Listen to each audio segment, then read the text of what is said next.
Welcome to Sweet Life Beat Life. We hope this video helps.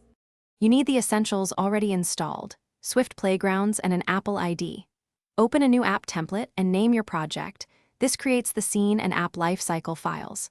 Once done, import assets and set the bundle identifier so you can test on devices. Make sure to pick the correct target device and orientation. This affects layout constraints. You'll also enable live preview so you can iterate quickly while you build the first screens. Now implement the core. Construct Swift UI views and connect state. You create models as observable object and inject them with environment object so multiple views stay in sync. Once done, wire up navigation using navigation stack and pass bindings for editable fields. This keeps source of truth clear. Make sure to extract reusable components and keep logic out of views. Move it to view models or services. Run the live preview and interact with mocked data to validate behavior early.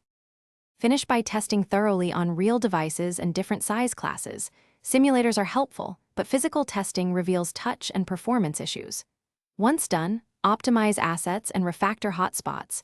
Use instruments to find memory or CPU spikes and lazy load heavy views. Make sure to sign and export the playground or package for App Store distribution.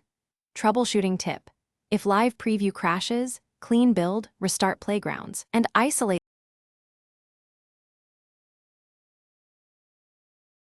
Thanks for watching. Consider subscribing if we helped you.